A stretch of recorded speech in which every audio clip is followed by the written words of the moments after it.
Bonsoir à tous. Alors disons-le d'emblée, on ne saurait pas grand-chose sans eux, pas grand-chose du monde en fin de compte, en dehors évidemment de l'écume de l'info rapide, prédigérée aussi, qu'on nous sert tous les soirs sur les chaînes soi-disant d'infos avec leurs soi-disant experts qui occupent comme des courtisans tous les plateaux. Pour comprendre la complexité de notre monde, il faut du temps, il faut de la patience et osons le dire, de l'amour et de l'humanité. Sergio Guisardi est l'invité de LCR ce soir.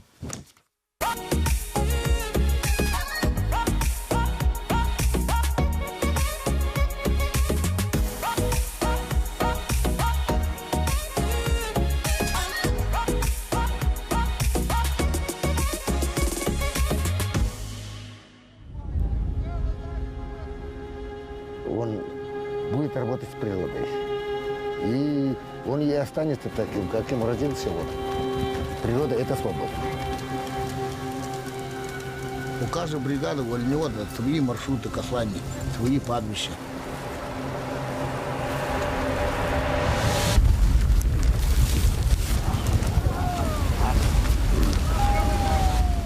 Должно успеть развитие основных арктических проектов. Понятно, что зона Ямал-Гадана на сегодняшний день более 20% нефти сосредоточена в арктической зоне, что практически больше 80% запасов газа природного. Мы чем хороши, что мы точно так же готовы вести на восток. Но для этого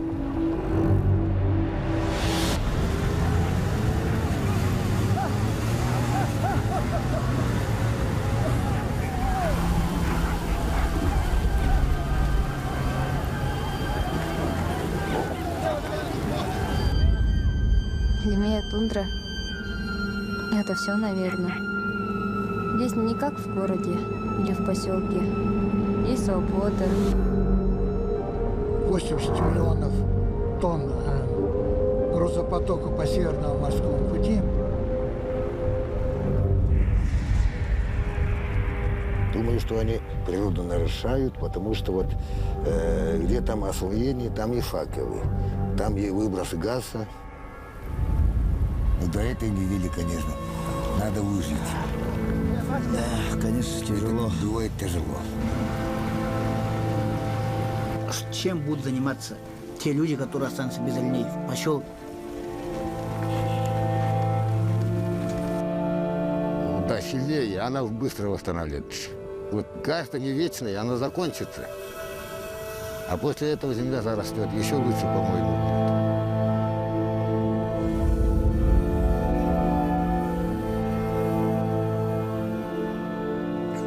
Voilà, et on s'oppose, parce que quel voyage, ça s'appelle gaz russe, la dernière route des Nénets. Bonsoir Sergio, on est ravi de vous avoir, c'est votre dernier documentaire. Je pose une toute bête question d'abord. Ça a été les conditions, vous n'avez pas eu trop froid? J'ai pensé à ça en regardant le film, parce que c'est glaçant quand même. Oui, on peut dire qu'il a fait froid. Je dirais que le problème, ce n'était pas tant nous que le matériel. C'était ça notre crainte. Parce que, ça descendait à combien là?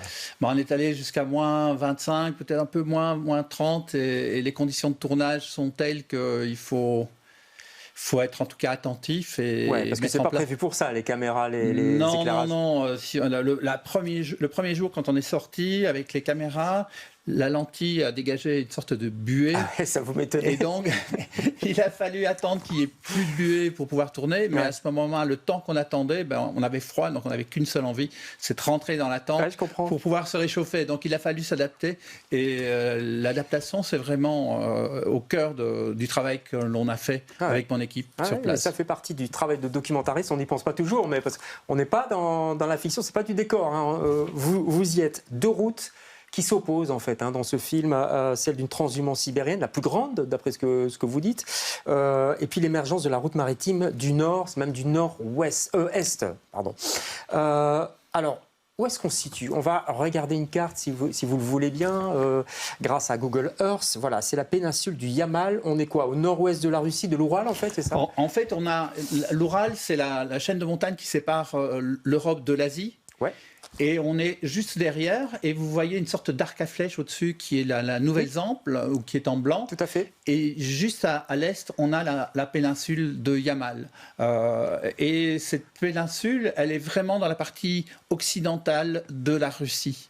Et sur cette péninsule, depuis, on ne sait pas très bien, les historiens ne savent pas, entre 4000 et 2000 ans, vivent une tribu nomade, un peuple nomade qui s'appelle les Nénets, qui sont des éleveurs de rennes, et qui vivent dans des conditions vraiment particulières, difficiles, je dirais presque violentes. Ouais. C'est un peuple nomade, mais enfin ils restent dans cette région-là, ils sont nomades dans cette région-là, ils font de la transhumance, ils vont de la toundra vers la taïga, et puis inversement, quoi, selon les saisons, c'est ça. C'est ça, c'est pour que les rennes soient en forme, puissent manger. C'est ça, exactement. En fait, c'est quand même 1500 km. Ouais, c'est pas... mais c'est ça, c'est exactement ça. L'hiver, on est dans la taïga, donc c'est-à-dire dans une forêt, la forêt, je dirais, sibérienne, arctique, sibérienne. Et puis il monte vers le Grand Nord, qui est une toundra. Une toundra, c'est voilà, comme on le voit sur la photo. C'est du lichen, et là, dans le Grand Nord, pour échapper aux moustiques, ils vont vers le nord pour que leurs rennes puissent paître et grossir et être en forme pour affronter l'hiver. Oui, parce que c'est ça, leur vie, c'est ça en fait. Ce sont les rennes, c'est l'exploitation des rennes, de la viande, des peaux aussi, j'imagine. Oui, c'est ça. C'est leur revenu. Ce qu'ils disent, c'est que sans rennes, il n'y a pas de nénets. Ouais. Donc ils vivent de la viande, de la vente de la viande. Ouais. Ils vivent maintenant de la vente des cornes. Ils vivent des bois plutôt. Ils vivent aussi des peaux en fait. Et des peaux, c'est vraiment leur moyen de subsistance, parce que pour pouvoir résister à des températures qui aujourd'hui, avec le changement climatique, peut aller jusqu'à moins 50 degrés, il faut avoir vraiment des vêtements qui vous permettent d'affronter le froid. Ouais. Parce que ce sont ces éleveurs qui sont avec des troupeaux qui font plus ou moins 2000 têtes de bétail pour eux, on peut dire ça comme ça. Ils sont dehors tout le temps, tout le temps. Alors dans les images qui sont spectaculaires, ceci dit, elles sont magnifiques, parce qu'il y a ces rennes là, sur cette toundra, taïga, enfin les deux, c'est magnifique. Mais il y a chaque fois le gaz qui passe, quoi. Il y a chaque fois dans le décor quelque part, effectivement, cette menace de Gazprom. C'est plus qu'une menace parce qu'ils sont là, ils sont bien installés.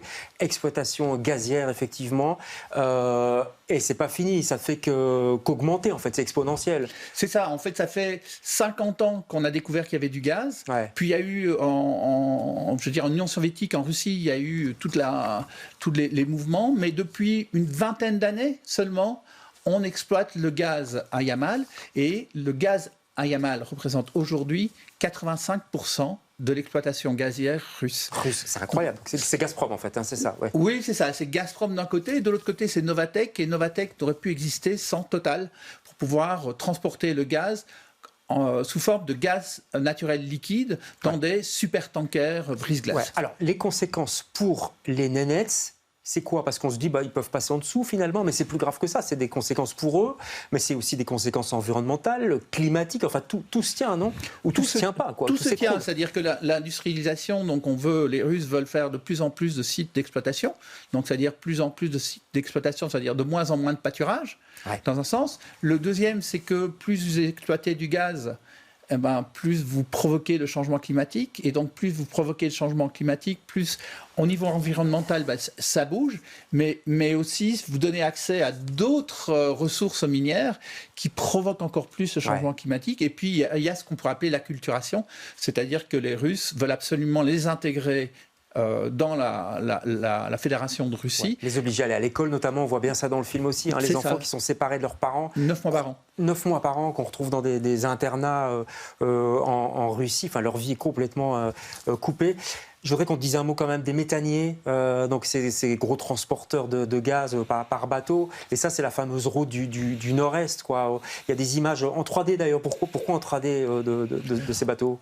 Le film a toujours été construit sur cette mise en parallèle de ces deux routes, et mise en parallèle parce que nous devions monter sur un brise-glace nucléaire. Et nous avions nos visas pour y aller le 1er mars 2022, et comme peut-être tout le monde le sait, fin février, c'est le déclenchement de la guerre de l'Ukraine. Ouais. Et à partir de ce moment-là... Donc là, toutes les portes se sont fermées. Toutes les portes sont fermées. Et je peux même vous dire que ces images, ce sont les dernières images ramenées par des équipes, je dirais, d'Europe occidentale dans cette contrée. Ouais. C'est impossible, ce serait impossible effectivement de faire ce film là-bas. Comment les Nénettes ont pris, comment ça s'est passé avec eux? Vous êtes arrivé avec votre matériel, etc.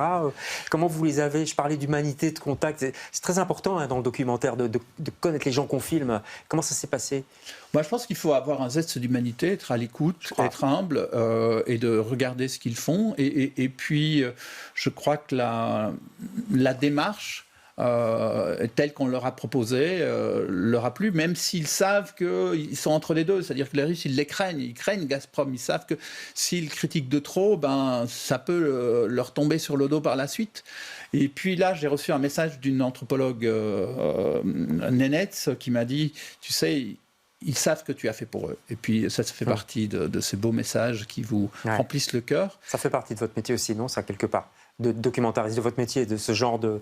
c'est important, on ne fait pas juste un film, puis on se barre. Non, mais c'est des investissements. C'est-à-dire qu'un film comme ça, on a commencé en 2018. Donc voilà. Et on a fini de tourner, on a fini de monter. Le film a été terminé là, fin juillet. Donc vous voyez. Et vous le portez maintenant à l'écran pour nous tous. Alors pour les Bruxellois, c'est à l'aventure à partir de demain, donc sur Grande Salle, parce qu'on a pu le voir en télé, mais sur grand écran, c'est encore mieux évidemment, parce que les images sont effectivement... C'est un western polaire. On peut dire un western polaire, ouais, sans cow-boy, mais enfin bon... Quoique, c'est des rennes, quoi, c'est pas des vaches. Et alors, il y aura des débats, il y a des débats qui sont prévus, j'ai noté les dates, mais vous allez peut-être... C'est prévu le 13 et 21 décembre, à l'aventure, le 15 janvier, et puis on est en déplacement, en tout cas, on fera des débats aussi, le 14 à Charleroi, Namur, Liège... Guettez les sites de vos cinémas préférés, ça s'appelle Gaz Russe, on est d'accord? La dernière roue des Nénettes. Voilà, c'est ça. Merci beaucoup. Vous n'allez pas échapper aux mots. Je demande chaque fois un mot à chaque invité. Mon cher Sergio, vous m'avez dit énergie. Je suppose que c'est un jeu de mots, non? Oui, c'est-à-dire énergie, c'est ce qui est au cœur de mon travail depuis quasiment une dizaine d'années. Et puis l'énergie, c'est quand même l'énergie dont on a besoin pour mener à bien ces projets. Ouais. Et je trouve que ça me correspond bien. Ouais. Enfin, le jeu de mots, moi je pensais au gaz aussi. C'est l'énergie. Ah oui, voilà, oui, moi aussi. Mais voilà, on en a besoin. On en a besoin. C'est ça qui est compliqué. Mais rien n'est simple, tout est complexe. Et c'est pour ça qu'il faut aller voir des documentaires. Merci beaucoup, Sergio. Nous, on se retrouve demain avec d'autres invités. Bonsoir.